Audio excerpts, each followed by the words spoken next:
오늘 주님께서 우리에게 주시는 말씀은 룻기서 4장 특별히 1절에서 12절을 중심으로 보게 될 텐데 함께 합독할 말씀은 9절부터 12절까지 함께 읽도록 하겠습니다. 다 같이 읽습니다. 보아스가 장로들과 모든 백성에게 이르되 내가 엘리멜렉과 기련과 말론에게 있던 모든 것을 나오미의 손에서 산 이래 너희가 오늘 증인이 되었고 또 말론의 아내 모압 여인 룻을 사서 나의 아내로 맞이하고 그 죽은 자의 기업을 그의 이름으로 세워 그의 이름이 그의 형제 중과 그곳 성문에서 끊어지지 아니하게 하매 너희가 오늘 증인이 되었니라 하니 성문에 있는 모든 백성과 장로들이 이르되 우리가 증인이 되나니 여호와께서 내 집에 들어가는 여인으로 이스라엘의 집을 세운 라헬과 레아 두 사람과 같게 하시고 내가 에브라에서 유력하고 베들레헴에서 유명하게 하시기를 원하며 여호와께서 이 젊은 여자로 말미암아 내게 상속자를 주사 내 집이 다말이 유다에서 낳아준 베레스의 집과 같게 하시기를 원하노라 하니라. 아멘. 저희가 새해로 나아가면서 기대합니다. 그리고 또 교회를 바라보면서 그 기대가 큽니다. 저희 한빛교회가 우리만을 위한 교회가 아니라 주님이 기뻐하시는 생명을 낳는 믿음의 공동체를 선포하고 제자가 제자를 낳는 교회, 교회가 교회를 낳는 교회, 멀티플라잉 처치를 선포하면서 우리가 1단계를 지나가고 작년부터 2단계로 나아가면서 빌딩 스티지로 나가고 있어요. 그러면서 교회는 건물이 아니라 시스템이 아니라 저와 여러분 성도 한 분 한 분이 먼저 교회고 그러기 위해서 무엇을 열심을 내야 할지를 작년에는 우리가 기도의 부분으로 나아가면서 토요 중보 기도를 힘썼고 올해도 이어서 또 놀라운 일들이 있을 텐데 계속 기도를 열심히 나아가고 광고를 보신 바와 같이 우리가 큐티인을 통해서 우리 각자가 말씀 묵상을 했지만 같은 본문을 어린아이에서부터 할머니, 할아버지에 이르기까지 그들이 편한 언어와 그들의 상황에 맞는 말씀을 묵상하면서 우리가 함께 나아가고 있는데 여러분은 잘 하고 계십니까? 네. 저는요 송구영신 예배 때 우리 교회와 또 하나님 앞에서 결단한 거가 제가 하루의 시작을 큐티인으로 하겠습니다 선포했는데 무의식적으로 저는 아침에 일어나면 옆에 있는 아이패드 꺼내놓고 혹시 유튜브를 보든지 할 수 있는 그 습관들이 있었던 걸 이제 바꾸겠다 하고 그래서 무조건 일어나면 거실로 나가서 말씀 묵상을 시작했거든요. 근데 그러면서 같은 말씀 묵상을 했지만 하나님이 올해 들어서 주신 선물이 있습니다. 그게 뭐냐면 잠을 잘 자게 됐어요. 꼭 교회가 근심 걱정 때문에 잠을 못 자는 게 아니라 여러 많은 사역이 있다 보니까 새벽 1-2시 때 꼭 뭐 때문에 딱 깼거든요. 그러면 그게 생각을 이어가면서 잠을 못 잤는데 1월 1일부터 지금까지 잠을 그래도 푹 한 6시간, 7시간 잘 수 있어서 너무 감사하고 또 우리 성도님들이 만날 때마다 그 부분을 이렇게 프랙티스 하신다는 얘기를 들으면서 너무 좋고 이것이 그냥 2025년만 하는 것이 아니라 우리 전 교회가 말씀 안에서 함께 소통하고 나가는 그런 문화가 깊게 정착되기를 기대하고 기도합니다. 여러분도 힘쓰시길 바랍니다. 저희가 새해를 시작하면서 큐티인 본문이 룻기서였어요. 그리고 지난 목요일 날 룻기서가 마무리됐습니다. 그런데 시작만 해놓고 끝나는 게 좀 그런 것 같아서 오늘 후반부의 부분을 또 함께 보면서 나가기를 원합니다. 우리는 룻기를 통해서 하나님이 특별하게 은총을 주신 분, 그 사람의 특징을 봤습니다. 여러분 지난주에 기억나시죠? 하나님은 모든 사람들에게 은혜를 베푸시지만 어떤 특정한 사람들에게 집중하시고 그들에게 놀라운 비밀을 이루신다. 그 특징은 첫 번째는 하나님께 주신 그 은혜의 감격을 입술로 말로 선포하는 자, 단지 마음속에만 두는 것이 아니라 그것을 고백하는 자의 그 모습을 주님은 기억하신다. 두 번째는 자기에 주어진 그 삶의 상황을 그 자리에서 최선을 다해서 살고자 하는 그 몸부림을 치는 자를 주님은 기뻐하시고 그 삶을 귀하게 사용하신다 우리는 생각했습니다. 그리고 오늘은 마무리의 부분으로 3장과 4장을 중심으로 보기를 원해요. 룻기서를 보면서 저희 여러분 놓치지 말아야 할 부분이 있습니다. 첫 번째 뭐냐면 그 시작이 어떻게 시작했냐는 거예요. 여인들의 이야기입니다. 그 시대는 사사시대라고 합니다. 사사시대는 어떻죠? 자신의 소견에 오른 대로, 내 생각에, 내 느낌대로 그냥 그렇게 살아간 겁니다. 근데 그때가 흉년이 들었다고 합니다. 먹을 것, 입을 것들이 어렵다는 거죠. 그래서 나오미의 가족들은 결단합니다. 모압 지방에 가서 좀 살기 편한 곳에서 살자라는 결단을 했다라는 거죠. 그런데 그 낯선 땅에서 그녀는 정말 고통의 시간을 지났죠. 왜냐하면 3번의 장례식을 그녀는 지나가야 했습니다. 남편과 2 아들들을 그곳에서 잃어버렸잖아요. 그리고 그녀는 다시 고향으로 돌아옵니다. 며느리 룻과 함께 고향에 돌아왔을 때 그 고향 사람들이 그녀의 모습을 보고 놀랬다고 합니다. 저게 나오미가 맞아? 네. 그때 그녀가 1장 20절에 이렇게 말합니다. 우리 다 같이 읽습니다. 시작.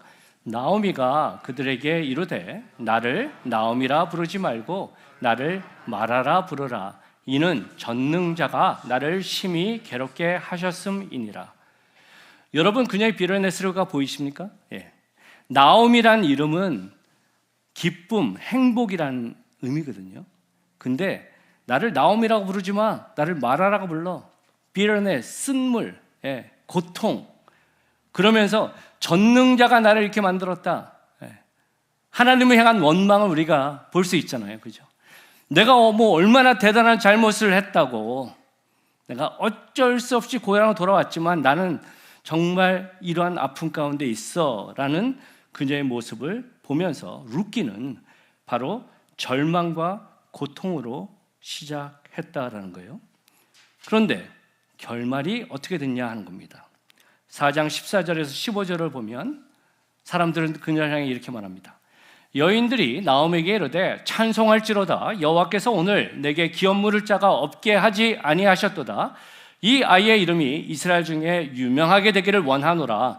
이는 내 생명의 회복자이며 내 노년의 봉양자라. 곧 너를 사랑하며 7 아들보다 귀한 내 며느리가 낳은 자로다 하니라. 우리는 여기서 알게 되는 것이 그녀는 상상할 수 없는 방법으로 하나님이 구원하시는 것들을 경험하게 됐습니다. 분명한 사실은 이거예요. 하나님의 은혜가 임했다고 잃어버린 남편과 아들들이 살아 돌아오지를 못합니다. 그런데 하나님은 놀라운 방법으로 그에게 오벳이라는 손자를 품게 하셨고 그녀가 그의 이름에 걸맞는 행복, 기쁨을 경험하게 됐다는 거예요. 그리고 더 놀라운 사실은 그녀가 경험한 기쁨과 행복이 그녀가 살던 시대에서만 끝나는 것이 아니라 룻기서 4장에 보면 오벳은 이새를 낳고 이새는 다윗을 낳고 하면서 다윗이 누굽니까? 이스라엘의 귀한 선 왕이잖아요. 한마디로 그녀는 위대한 인물의 가문의 조상이 됐다는 겁니다. 우리는 그 모습을 통해서 하나님께서 허락하신 영광을 경험하는 삶의 모습을 보게 된다는 거예요. 저는 오늘 본문 3장, 4장 부분 안에서 영광된 삶의 부분을 함께 생각하면 좋겠어요. 어쩌면 여러분들은 그건 나와 상관없는 삶인데요 생각할 수 있어요. 그런데 잊지 말아야 할 사실은 우리는 영광된 삶으로 부름받은 자들입니다. 그리고 그것을 바로 우리가 결단하며 나아갈 때 분명히 우리의 삶의 방식은 바꿔질 거라고 생각합니다. 그렇다면 어떻게 하면 영광된 삶을 살 수 있을까요? D.L. 무디, 위대한 전도자죠. 그의 친구였던 F.B. 메이어는요 이렇게 말합니다. 확실치 않은 큰 기회를 바라고 기다리는 것에 시간을 낭비하지 마세요. 오히려 항상 여러분의 관심을 끄는 소소한 일들에 최선을 다하세요. 헬라어에 보면요 시간에 대한 단어가 2가지가 있습니다. 하나는 크로노스고 또 다른 하나는 카이로스입니다. 크로노스는요 모든 사람들에게 공통적으로 주어진 시간입니다. 우리는 하루를 24시간으로 갖고 있잖아요. 돈 있는 사람이든 돈 없는 사람이든 상관없이 모두가 동일하게 크로노스를 갖고 있다는 거예요. 반면에 카이로스가 있습니다. 카이로스는 아주 특별한 모먼트입니다. 그것이 영광스럽고 기쁜 모먼트가 될 수도 있고 후회의 모먼트가 될 수도 있어요. 중요한 사실은 뭐냐면 사람들은 카이로스를 기대하는데, 나에게 정말 의미 있는 시간을 기대하는데 그것이 갑자기 뚝 떨어지는 경우는 거의 없고, 매일매일의 삶, 소소한 것, 크로노스를 잘 살아내는 그 과정 안에서 카이로스가 주어졌을 때 지혜로운 사람은 그걸 놓치지 않는다는 거예요. 그 부분이 우리한테 너무나도 필요합니다. 그 부분에서 제가 영광된 삶의 부분을 저와 여러분이 적용하면 좋겠어요. 열심을 내는 거 중요합니다. 근데 열심을 내는 것 앞서 디렉션이 중요해요. 왜냐하면 아무리 열심을 내도 방향이 틀려버리면 돌아오는데 더 많은 수고가 되기 때문이에요. 저는 오늘 본문 속에서 어떻게 하면 저와 여러분이 영광된 삶을 살 수 있을까, 두 가지의 비결을 보기를 원하는데, 첫 번째 힌트의 부분을 지금 영상을 통해서 한번 먼저 보도록 하겠습니다. 금성 전자식 VTR 첨단 기술이 첨단 제품을 낳습니다. 금성은 꾸준히 연구 개발한 VTR 첨단 기술을 자랑하고 있습니다. 금성 전자식 VTR, 기술에는 인기가 따르고 인기는 기술로 지킵니다. 금성 전자식 VTR, 순간의 선택이 10년을 좌우합니다. 기술의 상징 금성. 자, 금성 광고하는 건 아니고요. 지금 맨 마지막에 나왔던 멘트 여러분 혹시 기억나십니까? 순간의 선택이 10년을 좌우합니다. 예. LG 70년사의 가장 베스트 명 멘트라고 그러죠. 우리가 영광된 삶을 살아가기 위해서 가질 그 삶의 방식 중 하나가 이것입니다. 우리 다 같이 읽도록 하겠습니다. 시작. 주 안에서 바른 선택을 해야 합니다. 오늘 본문에 나온 한 사건이 선택을 잘 했느냐 잘 못했느냐의 부분으로 인생을 완전히 갈라놨어요. 첫 번째 사람은 보아스입니다. 우리가 말씀을 통해서 보아스는 당대 유력한 사람이라고 그랬잖아요. 그런데 그가 당대뿐만 아니라 지금 우리에게도 회자되고 그의 이름이 계속 널리는 부분은 오늘 본문의 상것 안에서 그가 옳은 선택을 했다는 거예요. 반면에 또 다른 사람이 나오는데 그 사람은 1절에 보면 아무개라고 그래요. 아무개. 예.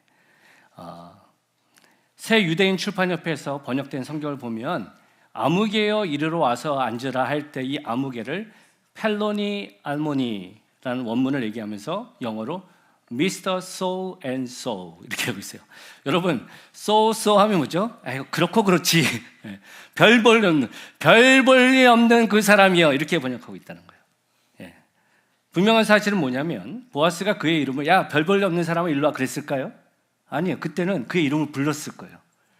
그런데 룻기의 저자가 결정한 거예요. 이 사람의 이름을 거론할 가치가 없다라는 부분으로 말하고 있습니다. 그리고 이 극명한 차이는 바로 기업 물음에 대한 선택의 결과라는 겁니다. 미국의 루즈벨트 대통령의 아내인 엘로니 루즈벨트는요, 선택의 중요성을 말하면서 이렇게 결론을 지었습니다. 선택은 죽을 때까지 해야 하는 것이고 그것은 전적으로 자기 책임입니다. 그렇습니다. 인생은 선택의 연속이라고 말하죠. 중요한 사실은 뭐냐면 그 선택으로 인해서 어떤 사람은 큰 기쁨을 누리고 어떤 사람은 정말 후회와 낭망의 모습으로 나아가는데, 저 여러분들 기억해야 할 사실은 그 우리가 매일 접하는 선택이 복불복이 아니라는 거예요. 물론 그런 경우가 있어요. 알 수 없는. 그런데 대부분의 케이스는 뭐냐면 내가 평상시에 생각한 그 가치의 결과라는 겁니다. 우리가 이 부분을 꼭 알면 좋겠어요. 우리가 그 부분을 생각하면 내가 기업을 물을 거야 아니면 안 물을 거야 라는 것이 그들의 삶 속에 계속 자리 잡았던 가치 평가 기준에서 나온 결과라는 것을 알 수 있어요. 그리고 그 모습은 우리가 삶을 살아가면서 매번 맞닥뜨린 일과 깊은 연관이 있습니다. 오늘 되게 중요한 거를 같이 나누니까 놓치지 마세요. 세 가지의 선택사항을 본문 속에서 보겠습니다. 첫 번째 선택 기준은 이것입니다. 사람인가 돈인가. 지금 3절에서 4절을 보면 보아스가 아비멜렉보다 훨씬 더 엘리멜렉보다 훨씬 더 가까운 친족이 되는 자에게 말을 하잖아요. 네가 기업을 물을래? 라고 묻습니다. 여기서 기업을 물으다라는 영어의 표현은 kinsman redeemer거든요. 그러면 kinsman은 뭐죠? 가족 친족이고 redeemer라는 뜻은 뭐냐면 무엇에 돈을 내서 되찾다, 그런 의미를 갖고 있어요. 그리고 이것은 하나님께서 레위기 25장에 하신 명령의 부분입니다. 우리 다 같이 함께 읽겠습니다. 시작. 만일 내 형제가 가난하여 그의 기업 중에서 얼마를 팔았으면 그에게 가까운 기업 물을 자가 와서 그의 형제가 판 것을 물을 것이요. 요즘으로 보면 내 동생이 빚졌는데 형이 갚으라는 이런 부분을 생각되니까는 이게 뭐야 할 수 있는데, 그 당대의 하나님의 뜻을 알아야 돼요. 당대 이스라엘에게 허락하신 땅은 내가 열심히 얻어서 차지한 땅이 아니라 하나님이 각 지파에게 주신 선물이에요. 그리고 땅을 잃는다는 것 자체는 결국은 그 주어진 그 계보가 잊혀진다는 겁니다. 그래서 만약 너의 가족 가운데 부득이하게 땅을 팔아야 되는 그런 상황이 된다면 가장 가까운 사람이, 다른 사람한테 팔지 말고 그 사람이 그것을 사서 갖고 있다가 다시 돌려줄 수 있는 모습이 돼야 한다라고 말한 거예요. 중요한 사실은 기업을 물은다라는 것은 특권이지만 또 대단한 부담, 책임이, 손해를 감수해야 된다는 거예요. 유대인들에게 신년제도가 있습니다. 그것은 바로 50년마다 돌아오는 제도입니다. 신년이 되면 모든 것이 리셋되는 거예요. 그럼 어떻게 해요? 남에게 줬던 것이라도 다시 찾아오는 모습이 된다는 거죠. 그런데 오늘 본문 속에 보면 그 이름을 알 수 없는 그 아무개라는 사람이 그 이야기를 들으면서 예스했다라는 거예요. 그는요, 좋은 의도로 예스한 게 아니었음을 이어진 본문을 통해서 알 수 있어요. 왜냐하면 그가 머리를 굴렸는데 신년이 되면 돌려줘야 되는데 지금 기업을 물러달라고 부탁하는 걸 보니까 그 가문에 남자가 없네, 남편이 없고 아들들이 없네. 그러면요, 신년이 돼도 어떻게 해요? 돌려줄 필요가 없는 거예요. 네. 그 모습 안에서 보아스는 그의 내면을 읽고 5절에 이렇게 말합니다. 보아스가 이르되 내가 나오미의 손에서 그 밭을 사는 날에 곧 죽은 자의 아내 모압 여인 룻에게서 사서 그 죽은 자의 기업을 그의 이름으로 세워야 할지니라. 이것은 기업 물을 자와 함께 해석되는 계대 결혼의 부분을 말합니다. 신명기 25장 5절에서 6절인데 이렇게 말해요.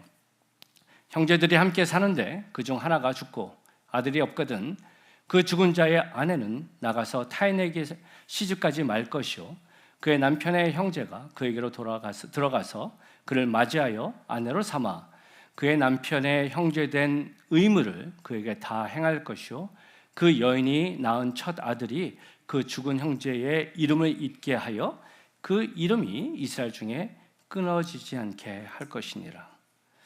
여러분, 이 말씀도 요즘의 컨텍스트는 좀 행하기 어려운 부분이에요. 그죠? 예. 근데 중요한 사실은 구약 시대 때는요, 이름이 남는 것이 되게 중요하고 땅과 함께 이름이 남게 되는데 만약에 그 가문에 남편이나 아들이 없을 경우에는 형이나 동생이 함께 그 문제를 해결해 나아가라 라는 부분을 통해서 어떻게 결국은 그 둘 사이에서 낳은 아들이 죽은 아버지의 아들로 이야기해서 땅과 그 갭을 이어나게 하게 하신 하나님의 선하신 뜻이 있었다는 겁니다. 지금 보아스가 너 그거 알아? 하면서 지금 말하고 있는 거예요. 땅만 사야 되는 게 아니라 루시안 여인도 네가 함께 계대 결혼의 책임을 감당해야 돼. 그랬더니 6절에 보면 그런 말합니다. 나는 내 기업에 손해가 있을까 하여 무르지 못하겠노라 하는지라. 예. 조금 이따 더 설명드리겠지만 그는 자기 것, 사람보다는 어떤 물질, 돈 그 부분에 집중하고 있다는 거예요. 반면에 보아스는 어떻습니까? 오늘 본문을 읽지는 않았지만 1절에서 2절에 보면 보아스가 성문 앞으로 나아가서 열심을 내요. 그리고 기업 물을 자가 지나가나 찾고 있죠. 그리고 여기 앉아. 그리고 10장로를 그 자리에 모아놓고 이 이슈를 만듭니다. 이 이슈를 얘기합니다. 여기서 우리가 알아야 할 사실은 요즘 우리가 도시에 성벽이 없지만 고대 시대 때는 성벽으로 도시를 보호했고 성문 바로 옆에 언제나 광장이 있습니다. 그리고 그 광장의 역할은 오늘날로 보면 시장이 되기도 하고요, 법정이 되기도 하고요, 학교가 되기도 합니다. 많은 사람들이 거기를 지나가면서 자기가 갖고 있는 이슈들을 공론화하고 거기서 결정된 사항이 그때 뭐 뉴스가 있는 것도 아니고 이메일이 있는 것도 아니기 때문에 모두가 다 알게 됐다라는 겁니다. 중요한 사실은 이겁니다. 보아스가 가장 가까운 친족이 아님에도 왜 그가 이렇게 열심을 냈을까? 왜 이렇게 적극적이었을까라는 겁니다. 그리고 그것은 그 전날 있었던 해프닝과 연관이 있어요. 여러분 잘 따라오고 계시죠? 그날 그가 열심히 일하고 식사하고 그 다음에 이제 편안한 마음으로 쉬러 자기 방에 들어왔는데 자기 발 밑에 누가 누워 있어요. 누구였죠? 룻이 누워 있었습니다. 그는 깜짝 놀라서 있을 때 룻기서 3장 9절에 보면 이렇게 그녀는 말합니다. 이르되 내가 누구냐 하니 대답하되 나는 당신의 여종 룻이오니 당신의 옷자락을 펴 당신의 여종을 덮으소서. 이는 당신이 기업 물을 자가 됨이니이다 하니. 여러분 한번 생각해 보세요. 남자 혼자 있는 방에 여자가 몰래 들어와서 누워 있다 생각하면 오해할 수 있잖아요, 그죠? 나를 유혹하려고 왔나? 도대체 이 여자 뭐지? 그렇게 생각할 수 있는데 보아스는 이어지는 10절에 이렇게 말합니다. 그가 이르되 내 딸아 여호와께서 내게 복을 주시기를 원하노라. 내가 가난하건 부하건 젊은 자를 따르지 아니하였으니 내가 베푼 인애가 처음보다 나중에 더하도다. 보아스는 그녀의 말을 듣고 오히려 축복으로 나아갑니다. 왜 그랬을까요? 그것은 바로 룻이 한 그 말, 특히 두 가지의 부분은 이방 여인이 쉽게 할 수 있는 말이 아니었기 때문입니다. 첫 번째는 그녀가 말을 하면서 이렇게 얘기하잖아요. 당신의 옷자락을 펴서 나를 덮어주소서. 여러분 지난주에 제가 2장 12절의 말씀에서 보아스가 룻에 대해서 축복하는 말씀 기억나십니까?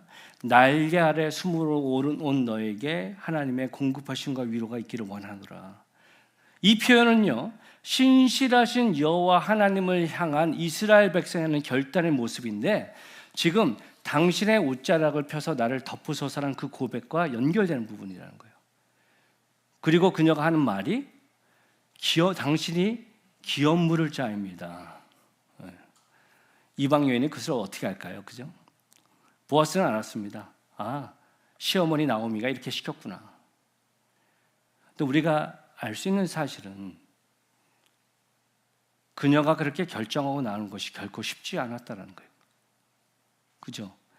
잘 모르는 남자의 방에 들어갔다가 오해받을 수도 있고 공격당할 수도 있잖아요. 근데 그녀는 어떻게 해요? 순종으로 나아갔고 보아스는 그녀의 중심, 그 모습을 귀하게 봤다라는 겁니다. 그리고 그는 그녀에게 이렇게 약속합니다. 11절에서 12절입니다. 함께 읽습니다. 시작. 그리고 이제 내 딸아 두려워하지 말라. 내가 내 말대로 내게 다 행하리라. 내가 현숙한 여인인 줄을 나의 성읍 백성이 다 아느니라. 참으로 나는 기업을 물을 자이나 기업 물을 자로서 나보다 더 가까운 사람이 있으니.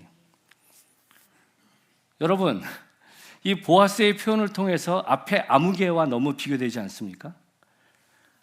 지금 그가 얘기하면서 네가 현숙한 여인인 것을 성읍 사람들이 다 안다, 그렇게 말하고 있잖아요. 근데 아까 그 아무개는 어떻게 해요?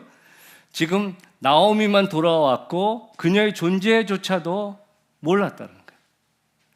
그리고 지금 보아스가 얘기하잖아요. 그래, 내가 기업 물을 자가 맞아. 그런데 나보다 더 가까운 사람이 있어. 무슨 말이에요? 이미 그가 그 상황을 인지하고 있었다는 겁니다. 어떤 한 사람은 그 결정을 함에 있어서 이게 내게 이득이 돼 안 돼, 달면 먹고 쓰면 뱉는 사람을 어떤 수단으로 이용하는 그런 사람이 있는가 하면, 어떤 사람은 피부 색깔 다르는 전혀 모르는 여인이 왔는데 그녀의 삶의 행실과 모습 속에서 믿음의 아름다운 모습을 보게 됐고, 그것을 위해 내가 할 수 있는 게 무엇일까 생각하고 준비하는 차이는 저는 크게 다르다고 생각합니다. 세상은 여러 모습 가운데 사람을 바라봄에 있어서 수단으로 보는 경우가 많습니다. 직장도 마찬가지입니다. 나에게 이익이 되면 많은 돈을 줘서라도 그 사람을 씁니다. 하지만 이익이 되지 않는다면 언제든 내칠 수 있는 게 세상의 모습입니다. 때로는 믿음의 공동체도 그런 실수를 범할 수 있습니다. 우리는 완벽하지 않습니다. 하지만 내가 선택하고 판단하는 기준이 사람이길 바랍니다. 생명이길 바랍니다. 우리가 그 부분에 고민이 분명히 있어야 할 줄 압니다. 두 번째 선택 기준입니다. 그것은 나인가 다른 사람인가. 사람의 부분을 얘기하지만 또한 어디를 바라보고 있느냐의 부분이 중요해요. 오늘 그 아무개라는 사람이 마음속에 무엇이 가장 가득 차 있는지를 우리는 6절에서 다시 보게 됩니다. 지금 보시면 그 기업 물을 자가 이르되 나는 내 기업에 손해가 있을까요? 나를 위하여 물으지 못하느니 내가 물을 것을 내가 물으라. 나는 물으지 못하겠노라 하는지라. 미 그죠? 내 원함, 내 재물, 내 명성, 그것만을 포커스해서 하다 보니까 그는 그런 결정을 하게 됐고, 그러면서 8절에 보면 이렇게 그가 행동했다 말합니다. 이에 그 기업 물을 자가 보아스에게 이르되 내가 너를 위하여 사라 하고 그의 신을 벗는지라.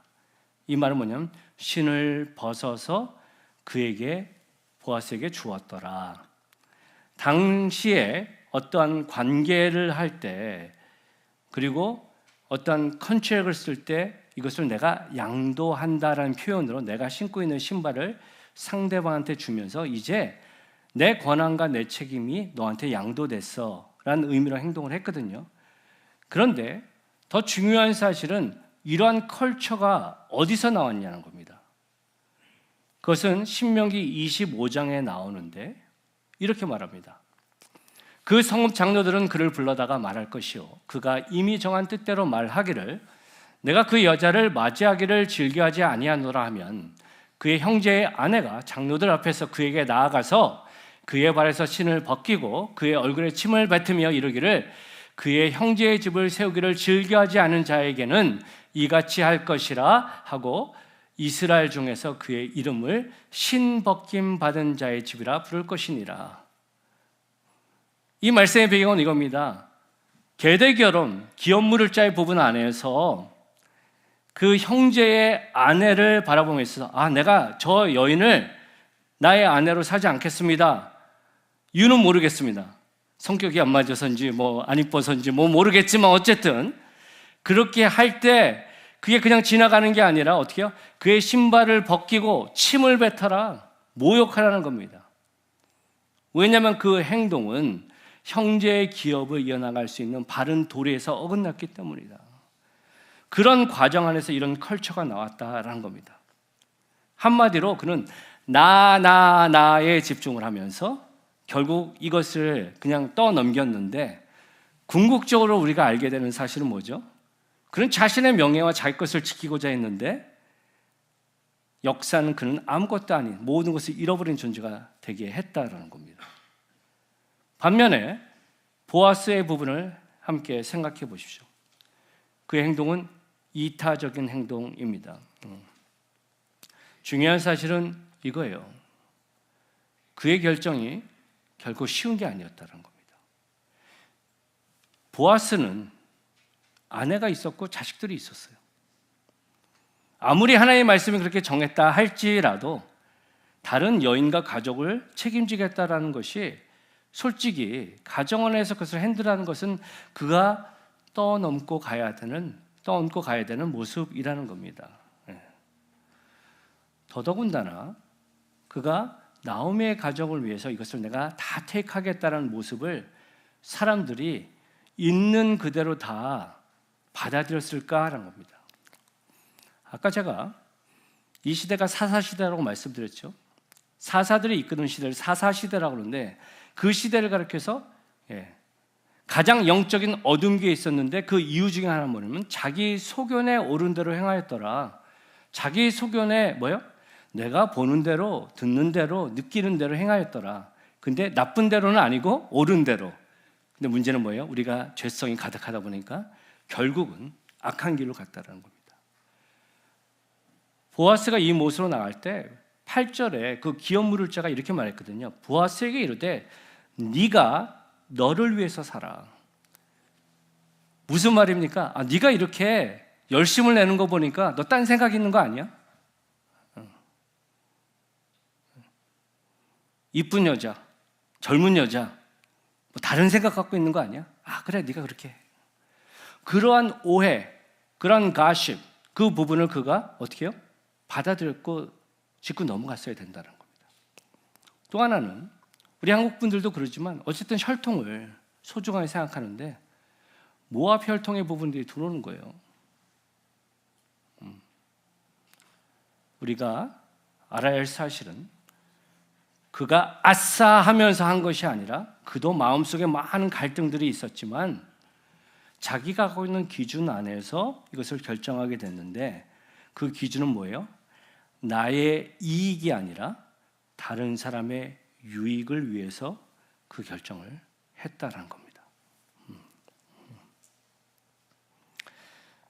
저와 여러분이 이 부분을 꼭 기억하면 좋겠어요.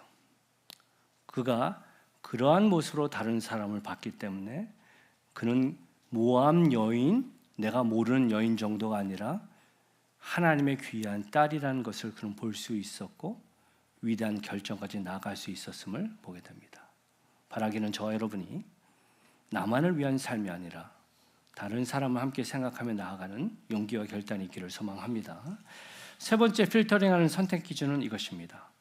지금 당장인가 아니면 미래를 위한 것인가. 오늘 본문은 다 그것을 구체적으로 말해 주지는 않아요. 근데 우리가 알게 되는 사실은 그 아무개는 지금 당장 나에게 유익이 되나 손해가 되나라는 결정을 했다면, 보아스는 알지는 못하지만 무엇인가를 기대하며 순종하며 나가며 자기의 물질과 시간과 것을 나눴을 때 하나님은 그를 영광된 이름의 계보에 포함시키시고 그의 결정이 옳았다라고 말씀하십니다. 기억하시길 바랍니다. 위대한 일, 영광된 그 일의 부분을 이루어 나아가기 위해서 매일매일 우리에게 주어진 그 선택이 너무나도 중요한 걸 꼭 잊지 마셨으면 좋겠어요. 돈, 물질 귀합니다. 그거 있으면 더 삶이 편해요. 필요 없다는 말씀이 아닙니다. 그런데 돈의 생명, 사람보다 위에 두지 않도록 우리가 꼭 기억하면 좋겠습니다. 나의 삶을 소중하게 생각하는 것 잘못된 것 아닙니다. 그런데 나만을 위해서 사는 삶은 위험합니다. 우리가 다른 사람의 어려움과 다른 사람의 필요에 더욱더 눈여겨볼 때, 그리고 지금 당장의 유익만을 위한 것이 아니라 긴 호흡을 가지고 소망을 갖고 미래를 꿈꾸는 결정의 모습을 우리가 순간순간 살아낼 때 분명히 저 여러분 분명히 복된 영광스러운 삶으로 설 줄 믿습니다. 그렇게 서시기를 축원합니다. 두 번째로 영광된 삶을 사는 비결은 함께 있습니다. 시작. 증인의 삶을 살아야 합니다.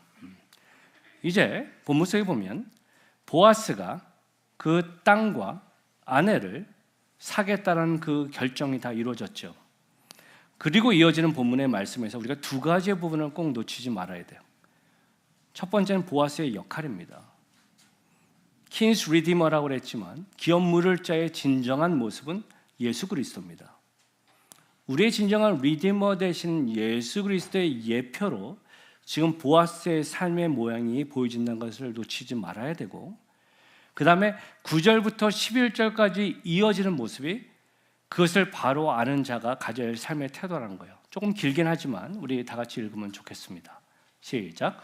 보아스가 장로들과 모든 백성에게 이르되 내가 엘리멜렉과 기럧과 말론에게 있던 모든 것을 나오미의 손에서 산 일을 너희가 오늘 증인이 되었고, 또 말론의 아내 모압 여인 룻을 사서 나의 아내로 맞이하고 그 죽은 자의 기업을 그의 이름으로 세워 그의 이름이 그의 형제 중과 그곳 성문에서 끊어지지 아니하게 하매 너희가 오늘 증인이 되었느니라 하니, 성문에 있는 모든 백성과 장로들이 이르되 우리가 증인이 되었나니 여호와께서 내 집에 들어가는 여인으로 이스라엘의 집을 세운 라헬과 레아 두 사람과 같게 하시고 내가 에브라에서 유력하고 베들레헴에서 유명하게 하시기를 원하며. 우린 지금 여기서 알게 되는 사실은 뭐예요? 확실히 너희가 지금 이 상황을 다 봤지. 내가 이 땅과 저 여인을 샀고 너희들이 그것을 증명하고 모두가 알게 하라. 그 부분 안에서 아까 말씀드렸던 킹스 리디머의 진정한 리디머 되신 예수 그리스도의 조건과 함께 한번 우리가 생각하면 신앙의 모습이 달라질 거라고 생각해요. 기업을 물음에 있어서 세 가지의 조건이 오늘 본문 속에서 나왔어요. 첫 번째 조건은 뭐냐면 가까운 친족이어야 된다는 거예요. 우리 예수님이 우리의 가까운 친족 되십니다. 믿으십니까? 네. 요한복음 15장 5절을 보면 나는 포도나무여 너희는 가지다. 그가 내 안에 내가 그 안에 거하면 말씀하십니다. 신앙생활을 하면서 예수님을 때로는 수단으로 생각하는 경우가 있어요. 세상 사람들도 그를 성인으로는 인정해요. 예수 그리스도를 통해 내가 구원받았지 정도로 생각하는 경우가 있어요. 그런데 우리가 이 말씀을 통해서 알게 되는 것은 하나님이신 당신이 나를 위해 리디머가 되셨다는 그 모습이 얼마나 내가 그분과 가까운 존재인가라는 걸 확인시켜 준다는 거예요. 우리가 그 모습을 기억한다면 종교가 아니라 바른 믿음의 모습으로 나갈 줄 믿습니다. 두 번째 모습은 뭐냐면 예수는 값을 치를 능력이 있다는 거예요. 아무리 가까운 친족이라 할지라도 돈이 없으면 못 갚아주잖아요. 에베소서 1장 7절입니다. 우리 함께 읽습니다. 시작.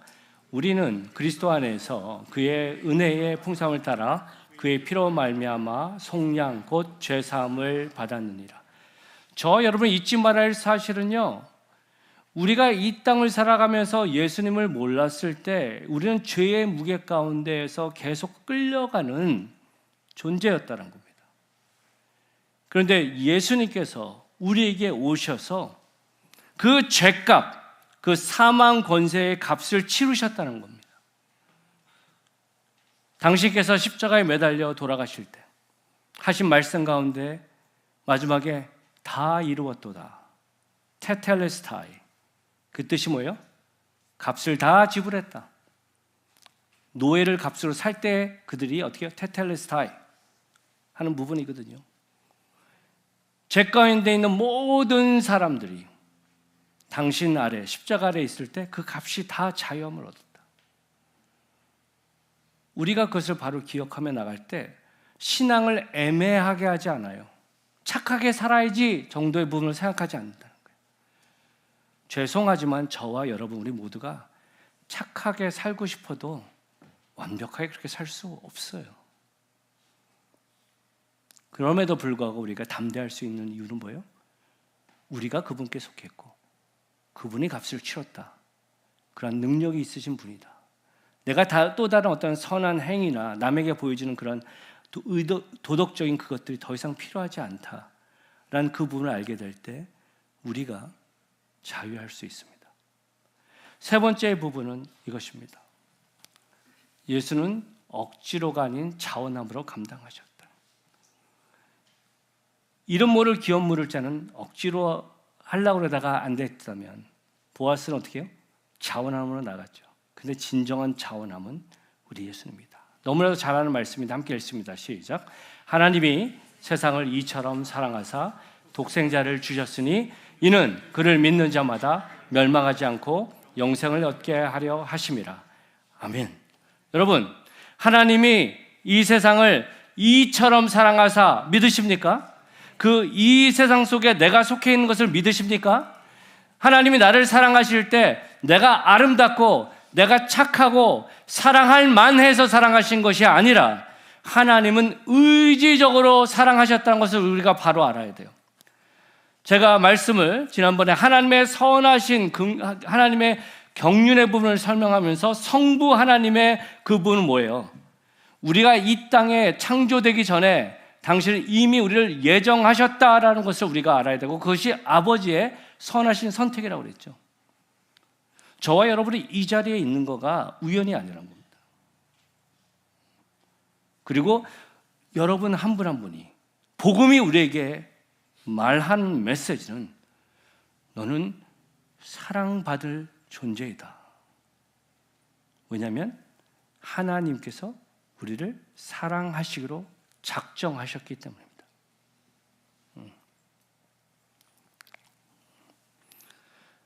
저희들이 룻기를 보면서 이 부분을 꼭 기억하고 나가면 좋겠습니다. 나오미와 룻의 인생은 저와 여러분의 인생입니다. 원하든 원하지 않든 우리는 고통의 순간을 맞닥뜨려야 합니다. 그런데 하나님께 돌아올 때, 하나님의 날개 아래 숨으려 할 때, 하나님은 조건을 따지지 않으시고 당신의 긍휼하심으로, 인자하심, 헤세드의 사랑으로 우리를 새롭게 하시는 분이란 겁니다. 복음은 우리에게 말합니다. 내가 너의 고통을 안다. 내가 너의 눈물을 안다.